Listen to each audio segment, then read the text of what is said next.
Hi കൂട്ടുകാരെ, ഇന്ന് നല്ലൊരു അന്തരീക്ഷം കേട്ടോ. ഒരാഴ്ചയായിട്ട് നല്ല മഴയല്ലായിരുന്നു. ഇന്ന് നല്ല വെയിൽ. അപ്പോൾ രാവിലെ തന്നെ കുറേ പണിയെടുത്തിട്ടോ. കുറേ തുണികളൊക്കെ ഉണ്ടായിരുന്നു, ഒക്കെ തിരുമ്പി ഉണക്കി, പിന്നെ കുറേ എടുത്ത് മടക്കി വെച്ചു.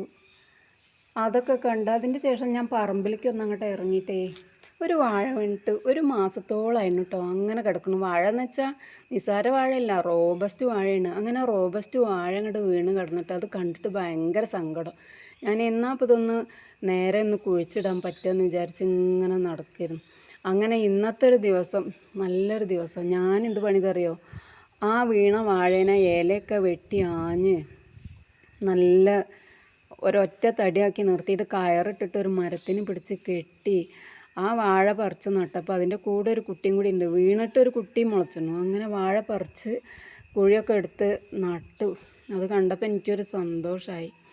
അങ്ങനെ അതൊക്കെ നട്ടല്ലോ എന്നുള്ള ആ പണി എടുത്തപ്പോഴേ എനിക്കൊരു കഞ്ഞിയും കൂട്ടാനും ഒരാഗ്രഹം. ഞാൻ വേഗം ഒരു കത്തിയെടുത്ത് പോയിട്ട് അടുത്ത പറമ്പിൽ നിന്നൊരു ചക്ക ഇട്ട് കൊടുന്നു. അപ്പം തന്നെ നമ്മളെ മുറ്റത്ത് നിൽക്കണ കാന്താരി ഉണ്ടല്ലോ, അതും കൂടി പറിച്ച് വെച്ചിട്ട് നല്ലൊരു കഞ്ഞിയും കൂട്ടാനും ഒരാഗ്രഹം. അങ്ങനെയല്ലേ കർഷകർ. അപ്പോൾ അധ്വാനിക്കുമ്പോൾ ഈ ചക്കക്കൂട്ടാനും കഞ്ഞിയും ഭയങ്കര ഒരു ത്രില്ലാണ്. ഈ ചക്ക ഉണ്ടാക്കുക എന്നൊക്കെ പറഞ്ഞിട്ടുണ്ടെങ്കിൽ ചക്ക ഉണ്ടാക്കുന്നതിനോട് കൂടെ ആൾക്കാർ ഇതിൻ്റെ ചുള ഇങ്ങനെ പറിച്ച് തിന്നും.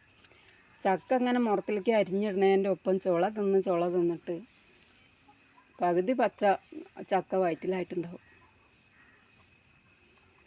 അങ്ങനെയാണല്ലോ ചക്കക്കൂട്ടാനും കഞ്ഞി. അപ്പോൾ വീഡിയോ പിടിച്ചു തരാനൊന്നും ആളില്ല. ഈ വീഡിയോ വെച്ചിട്ട് തന്നെ ഇപ്പം ഞാൻ ഈ എല്ലാ കാര്യങ്ങളും ചെയ്യണം.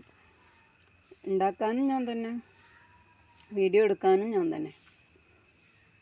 അപ്പോൾ ഇന്ന് കഞ്ഞിയും ചക്കക്കൂട്ടാനും എന്താ പൊളിയല്ലേ.